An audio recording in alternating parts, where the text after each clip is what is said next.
Hello, Gold participants and listeners from around the world. I'm Kristen Schwartz, licensed midwife and MC for Gold Learning. And I'm here today with Sekeita Lewis Johnson. Hello, Sekeita. Hello, hello. How are you? I'm doing well. How about you? I am doing well. Thank you for asking, Kristen. I'm so happy to have you here with us today. It's so wonderful to be able to chat um, with you, and you're going to be presenting for Gold, right? For the Gold Lactation Online Conference 2019. Are you excited about that? I am so beyond excited. Unbelievable, actually. Simply because it's international and it makes me a little nervous, but I am ready. I'm excited, and yeah, I'm pleased. Oh, don't be nervous, Akita. We had a little sneak peek of your presentation and it looks fantastic. So I am sure our listeners will enjoy this presentation. We'll be learning a lot from you. And yeah, but you know what? Before we start talking about the presentation, tell our listeners a little bit about yourself. Start off with where in the world are you located? As you mentioned, we have an international audience, so give them a little bit of a better idea where you're coming from to them. Well, I always like to start my introduction simply by saying I was born and raised in Flint, Michigan, in the Mhm. United States, but I am now living and working in the Detroit area. So I'm currently working in a hospital located inside of Detroit, and pretty much that's where I live at. Wonderful. So in Michigan, it is end of, or we have the first day of spring today, isn't it? So how, is it spring in Michigan yet? It felt spring-like, but tomorrow it might feel winter-like. So, um, but but but we're used to it, so it's all good. Yeah, I have to tell you, I'm now located in South Florida, close to West Palm Beach. But when I originally I'm from Germany, and when my first year coming to the United States, I spent in Michigan, close to Detroit in Farmington, Uh-huh. and so I know how long the winters can be in Detroit, and that comes from somebody coming from Germany. So Yes, yes. So you can appreciate it I can exactly. appreciate it, correct. And that's why I moved to Florida. No, no, just kidding. And I'm No. jealous right now. Anyway, so let's talk about you, Sakita. Let's talk Okay. about your background. Tell us a little bit about your professional background and anything you feel like you would like to share with our listeners here. So I've been a nurse for about 20 years, over 20 years now, and I always like to say I started off in maternal child straight out of nursing school. I was in a fellowship program in Washington, D.C., where they were taking new graduates, and there was a pilot program, and pretty much a very competency based, which means I was cross-trained to labor and delivery, NICU, high risk, and postpartum, and we did 4 days on the floor and 1 day of classroom. Best training nursing model ever. I still talk about it and think about it, but that's how I got my start in maternal child. Um, and since then, it's taken off. It's been pretty much more of revealing things to me and leading up into the lactation world because, of course, if you work in maternal child, right, you got to know how to help moms breastfeed and families breastfeed. So one of the things that occurred to me as during my nursing career is at times I often lack the skill set. I wasn't comfortable with it. So then that led to, and when I mean I wasn't comfortable, meaning lactation, that led to me kind of doing some self-learning and what can I do to do better? And then having my own breastfeeding challenges and being a maternal child nurse, I'm like, why don't I know this stuff? Mm. So that led me on this journey of self-discovery of a lot of things, but I thought back to one of the things my mom said, and she is no longer with us, but I had a brother who passed away of SIDS, and my brother was he was 6 months when he died. And my mother, I remember her saying something that she wished she would have breastfed because, if she would have breastfed, maybe he'd still be alive. And she went on to say, that she didn't breastfeed because no one really helped her. She was a young mom. She had 3 children. And so, oh wow, I ended up delivering my first child on my brother's birthday. Wow. And Oh, that was, I can tell you that yeah. year was a year of, I don't even, can't even really describe it because at times it was bonding, but at times I was resentful because I had so many breastfeeding challenges. I was living in Mm, DC away from family, and I had no one that could help me.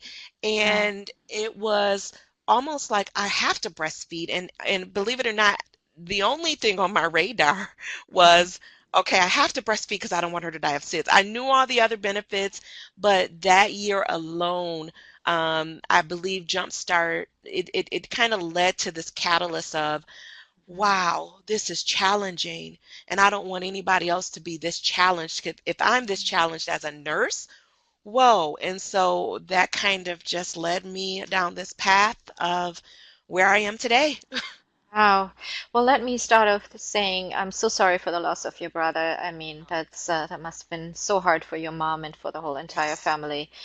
I'm sorry to hear that. And but you took your struggle and turned it around and turned it into helping others, helping other mothers in the same situation. And I must say, when I heard that you were a labor and delivery nurse and an IBCLC, that made me so happy. And because you are right there when it happens. Baby's born, right? And you're right there, being right at the source, so to speak, to help right away. I don't know how often it happens when we hear from moms saying, oh, they gave birth in the hospital, the staff was very nice, they had a good experience. However, there was nobody there to help them with the breastfeeding, Yes. and Yes. so it is wonderful that you are right there, and helping mothers right when they start off. So they are off to a good start. They don't have to experience the struggles you unfortunately had to go through, right? Yeah, I do want to, just for transparency's sake, I just actually about 4 years ago now, I've kind of t taken my hat off as a labor and delivery nurse and I've been doing lactation consultant full time because Mm-hmm. the need is so great, especially in the city of Right. Detroit. And so it's kind of bittersweet for me because I feel like that's when I did my best work was as a labor and delivery nurse assisting with lactation right after delivery. Right. I always felt like I was that person that could get someone off to that great start, right? But Mm-hmm. there's so much work to be done, and my skill set was needed on a more global, um, Right. as far as policy, as far as a lot of things. I'm sad to say that, but this journey is ever changing, so who knows what Right. the future holds. Absolutely. And you mentioned a very interesting point that you said there's a great need in the Detroit area. Tell me a little about that. Oh, that's a heavy topic because I think about a couple things, but the infant mortality rate Right. are 2 to 3 times that of the nations, and when I'm talking about the Wow. United States. And so infant mortality is one of those things that strikes me again because I had a brother. And Hmm. so when I think about how I can be influential, Yes. I think about it from a standpoint of that lived experience, but as well as now some of the knowledge and sometimes that when you're in marginalized communities, sometimes there's this lack of voice. And so for me, wanting to be that voice, wanting to look at systems now and say, hey, our babies in Detroit are dying greater than anywhere in this country. What can we do about this? And so that's kind of what my mission is, what I think about, and what drives me in the Detroit area. And it shows that this is your mission and what drives you. I hear the passion in your voice. And also, you got awarded IBCLC of the Decade by the Black Mothers Breastfeeding Association. Congratulations on that. So, Thank you. what Thank a, you. what a wonderful accomplishment, and that shows the hard work you're putting in is well received there. Yes, thank you. I appreciate that. And thank you also for shining light on the subject. That would be another good topic to present next time at Gold. Hopefully, we have you back and you can also present on breastfeeding and the challenges in Detroit. That would be a very interesting topic here as well. Wow. Now yeah, absolutely. Now let's is a good pivot into the topic you will be presenting on this time around in the Gold Lactation online conference of 2019. And the title is Marijuana and Breastfeeding, a Second Look, a Better Approach. So tell us a little bit about that. How does this become an area of interest to you? And yeah, tell us about a little bit about what you'll be presenting on.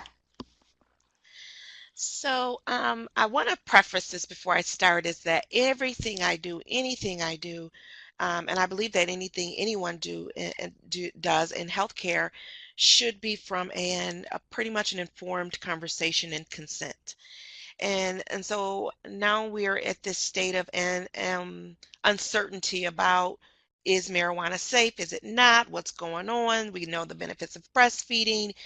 And watching this in the hospital systems carry over in a lot of realms to now, you know, patients are asking and they're exercising their bodily autonomy and rights, because there's agencies that saying, okay, the data is inconsistent.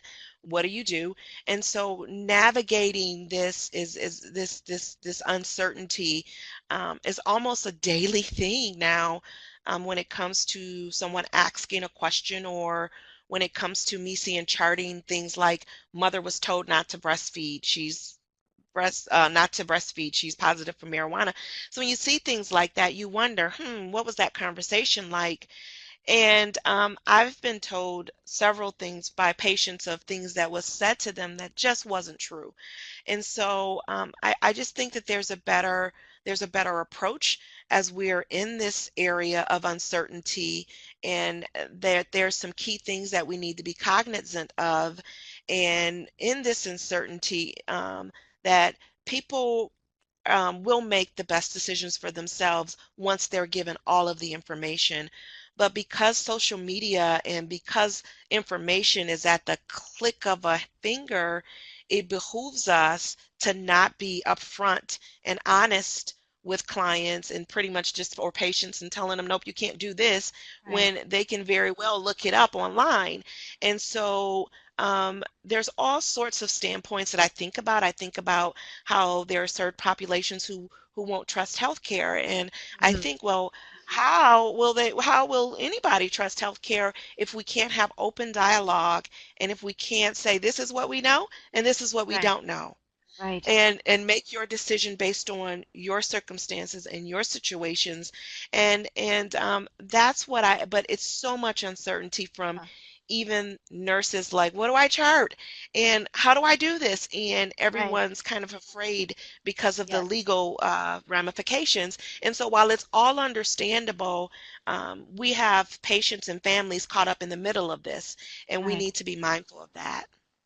Absolutely. I think that's you brought up a very important point. As many of our listeners might know, laws, especially here in the United States, are changing, and we have some states where we have legalized marijuana for medical purposes or recreational purposes and such. So, again, there's still not enough information out there or research out there for us to really Yes. approach the subject. But on the other hand, you have families caught up in that. You made a good point there with the charting. Yes, what do we chart? How can we still protect our clients? Because what legal implications could that have? Are they worried that they're losing, parental rights, or what is the outcome? What what the consequences are of all that? And but also then not only from a legal standpoint, what can we tell them about the health, Yes. what could it do to, especially breastfeeding and such. And there's not enough out there. So I'm really glad that you're bringing this to our attention. And another point you made that I thought was really good about the trust in healthcare. How can we trust or expect trust if we can't have an open and honest conversation, right? Yes, absolutely. And so that's the better approach standpoint is I know my approach, Mhm. and I'm not saying I'm the only one with this approach, but whenever I have to have a conversation regarding marijuana use or breastfeeding and have the discussion, I sit down, I get eye level, and Uh-huh. I introduce the conversation as we need to have a conversation, and this is a non-judgmental space. Right. And I think that when you introduce, and again, this is a conversation, this is not me talking down or talking to, I'm engaging because I'm trying to understand a couple things. I'm trying to look at it from a holistic view of, so tell me why you use. Tell me, are there any options, alternatives, and how do you use, and trying to get to the bottom of not just for baby's sake, but for mom's sake as well. And Mhm. I find in this realm, we've missed so many opportunities. And so Right. pretty much that's that better approach of not missing these key fundamental opportunities that I think could be so beneficial when we talk about marijuana and breastfeeding and the uncertainties of what's happening. Absolutely. Key fundamental opportunities. I like how you put that. Well, thank you so much. And this is what we want to leave our listeners with, right, Sekeita? Because we want them to come to the presentation. Yes, the more the merrier. I don't know, I don't believe I'm saying this, but I guess yeah, the more the merrier. Oh, wonderful. Well, thank you so much, Sekeita, sitting down here and chatting about your background and about the topic here. I'm really looking forward to your presentation. I am appreciative of gold, and I'm looking forward to it also. Wonderful. Well, Sekita's presentation on marijuana and breastfeeding, a second look, a better approach, will be live on April 15th. And I think I mentioned it now. It is part of the Gold Lactation Online Conference of 2019. If you want to find out more about this presentation and about the other presentations in the conference, please visit goldlactation.com. Thank you once again, Sekita, for chatting with me here today. And thank you to all our listeners. Bye bye.